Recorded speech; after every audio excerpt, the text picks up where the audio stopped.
Olá, acadêmicos e acadêmicas, tudo bem com vocês? Tranquilo? Então, vamos continuar nossa aula sobre direitos e prerrogativas do advogado. Na aula passada, nós falávamos sobre a questão dos símbolos, né, dos advogados, falávamos ainda sobre a questão, né, do desagravo, né, na medida aí que da OAB, na prerrogativa da OAB, que pode ser, evidentemente, somente em três situações, em função da profissão, devido a atividades profissionais e, claro, em razão do cargo que ocupa ou função na OAB. Falávamos também sobre os símbolos. Agora vamos falar sobre a recusa do advogado em depor como testemunha. Vocês já imaginaram se o advogado pudesse ser testemunha, independentemente da vontade do cliente ou não? Então, assim, isso colide com outro direito, que é o sigilo profissional. E mais do que um direito, o sigilo profissional é um mandamento que está expresso no Código de Ética e Disciplina da OAB, artigo 36, 38. 36, 38. Bem, o artigo 7º, inciso 9, o 9 é ótimo, 19, né, como vocês podem perceber, já estamos quase terminando, é o artigo 7º, tá? Por que eu me detive mais no artigo 7º em desdobrá-lo? Porque são os direitos, e mais do que direitos, são prerrogativas, mais do que prerrogativas, se tratam ali de garantias do advogado e da advogada, que vocês devem conhecer de maneira muito, muito detalhada. Em seguida, vamos falar sobre sociedade, né? A sociedade, após essa explicação, né, essa discussão sobre os direitos prerrogativos dos advogados e das advogadas, vamos falar sobre sociedade de advogados, tá bom? Bem, mas recusa do advogado em depor como testemunha. Sim, porque colide, como eu já disse, confronta com o mandamento sigilo profissional. Ah, mas mesmo se o cliente quiser? Sim, mesmo se o cliente der autorização, não importa, né? Então, não depor como testemunha, ou seja, fatos acobertados pelo sigilo profissional. A manutenção, é claro, não depor aí implica na manutenção do sigilo profissional, a autorização, mesmo que haja autorização ou solicitação do próprio cliente, né, do próprio cliente. Dever de recusa, mesmo que haja autorização do próprio cliente. Mas, e aí? O advogado, em processos, isso indistintamente, né, em processos que o advogado já tenha, né, atuado, ou até ex-clientes, ou atue no processo, ou ex-clientes, tá? Ou ex-clientes. Isso ele não pode fazer. Bem, em seguida, nós temos aqui o direito de retirada, né? De se retirar do recinto. O direito de se retirar do recinto. O que significa isso? Significa que o advogado tem outros afazeres. Ele não pode ficar ali 2 horas esperando o magistrado, esperando o juiz, esperando o promotor, esperando o procurador. Tá entendendo? Ele tem outras atividades, ele tem outras demandas, ele tem clientes para atender. Tudo é com horário marcado, né? Então, o limite para ficar ali, né, esperando, aguardando, né, se for uma audiência, por exemplo, é 30 minutos, tá? 30 minutos. Isso está no artigo 7º, inciso 20º, do Estatuto da OAB, tá?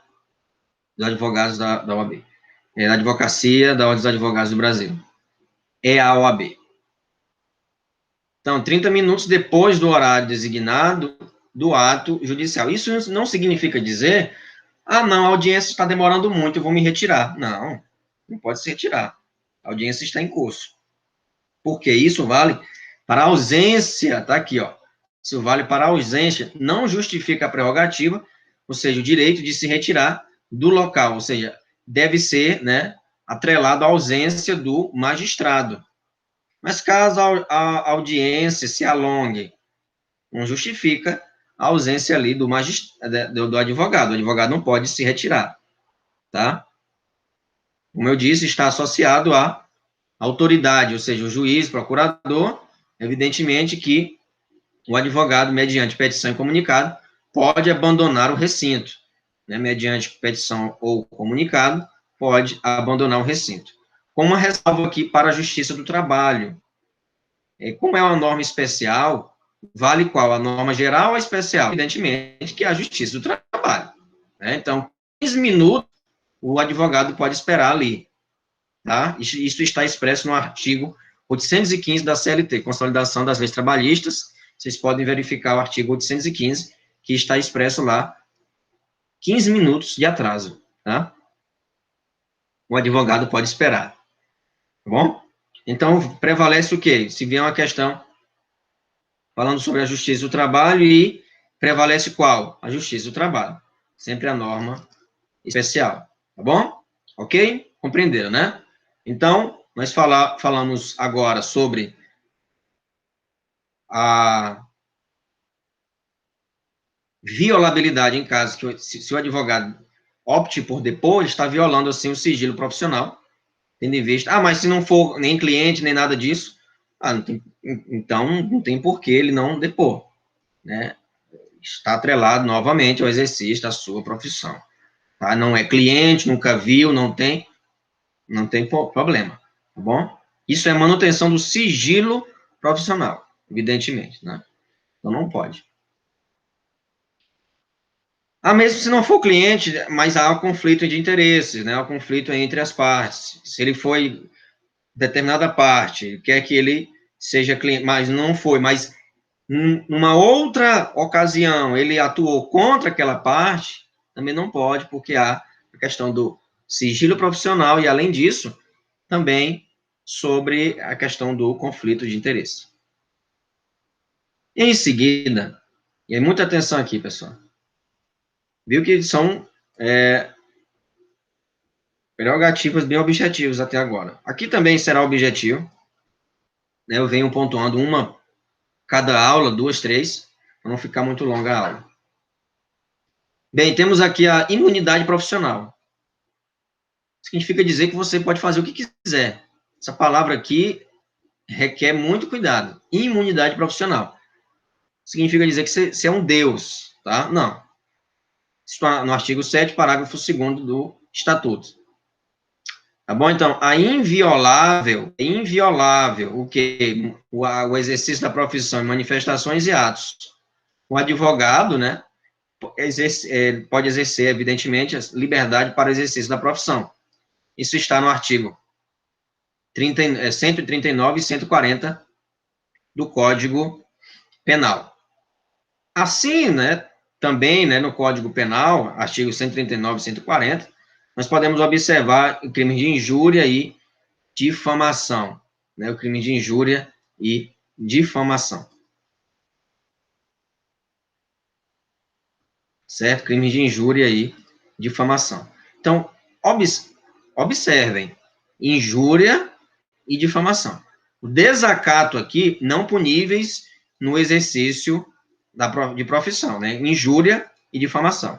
Agora, goza o advogado de imunidade penal no que toca aos crimes. Os crimes, quais? Injúria e difamação, tá bom? Só consultar lá os artigos mencionados do Código Penal. Que nós estamos aqui, vamos ver, tá? Mas veja bem. No entanto, desacato saiu do texto porque considerou o termo uma atitude de desacato, uma atitude inconstitucional. Então, a ação direta de inconstitucionalidade 1127 considerou inconstitucional o termo desacato, né? O termo de desacato. Então, o advogado não estará acobertado pela imunidade se desacatar uma autoridade pública. Por isso que é muito, muito cuidado com isso. Às vezes as pessoas confundem, né? Essa prerrogativa de injúria e difamação, incluindo também o desacato. Pode falar o que quiser, como quiser, quando quiser. Inclusive, não somente advogados, parlamentares também. cuidado, tem que ter respeito pela autoridade policial, pelas autoridades que estão ali, né? Muito cuidado, tá bom? Agora, isso também não significa dizer que o policial pode tratar com truculência o advogado, não, tá? Não. Tem que tratar com urbanidade, tem que manter o respeito, cada um fazer o seu trabalho, cada um fizer o seu trabalho, tá tudo certo, né? Então, imputação falsa, ou seja, calúnia, por isso fica excluída a imunidade, porque o advogado está mentindo, né? Isso é um advogado mentiroso, né? Calúnia, caluniando, então, muito cuidado com isso, tá? Ou seja, somente crimes de injúria e difamação. Difamação não é crime, injúria não é crime, desacato é crime, calúnia é crime, tergiversação é crime. Tergiversação no sentido de postular pelas duas partes, né? Ou seja, você advogar nas duas partes. Bem, observem agora, vou até ampliar aqui, 100%, para nós observarmos aqui. É bom vocês consultarem o Código Penal para saber a distinção de calúnia, difamação e injúria. Acusar alguém publicamente de crime. Você cometeu esse crime, o advogado está defendendo um determinado caso, mas ainda está em curso a investigação. Você aponta, você é um criminoso. Calúnia. Difamação. Então é crime, difamação. Acusar alguém publicamente de ato desonroso, que não é definido como crime. O crime aqui é contra a reputação, né, que são chamados crimes contra a honra, mas a calúnia é muito mais grave, evidentemente. Você está dizendo que a pessoa matou, que a pessoa estuprou, que a pessoa roubou, que a pessoa furtou. Muito cuidado, né? Então, calúnia é crime no exercício da profissão. Fora do exercício também, tá bom? Os únicos aqui são a difamação e a injúria, que não são crimes, tá? Então, mesmo se você estiver falando a verdade, espalhar publicamente o fato ofensivo constitui crime. Se for advogado, não. Em exercício da profissão, não. Agora, se você fizer fora do exercício da profissão, você vai, né, responder criminalmente.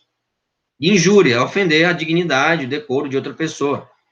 A injúria é uma difamação, mas a ofensa não é pública, né? Você vai lá no privado da pessoa e ofende a pessoa. Isso não é crime, né? No exercício da profissão, evidentemente. Bem, agora tem, né, a questão da retratação. Todos esses crimes pode haver questão da pena, né? Agora, tem questão também de retratar. Você pode se retratar e a pena ser, né, vamos dizer assim, não ter, né, a penalidade como consta na lei, tá bom? Certo? Bem, então, retirou o termo, né, nós falamos já, ou seja, o desacato do artigo 7º, parágrafo 2º, a infração penal da abrangência, a infração penal, a abrangência da imunidade penal, ora estudada. Então, o desacato é crime, tá bom? Então, pessoal, próxima aula nós vamos falar sobre salas especiais para advogados, que nós já tínhamos comentado, é um direito muito tranquilo de ser entendido, não tem tantas nuances. Agora, muito cuidado com os direitos, muita atenção, né? Muita atenção, né? A palavra correta é essa, muita atenção com os direitos que nós estamos estudando, né? Porque tem muita ADI, tem a lei, né? Como nós vimos, a lei sobre...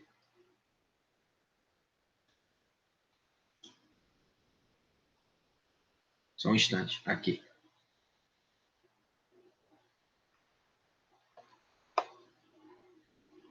A Lei 13.245, né, e uma lei mais recente, de 2016, que vai alterar a questão do desagravo, né, público do advogado, tá? Então, muita atenção, né, tem o regulamento também, tá bom? Principalmente com esses direitos que apresenta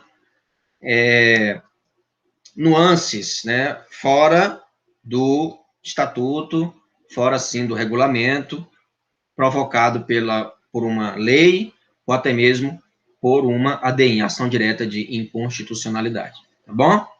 Forte abraço e até a próxima.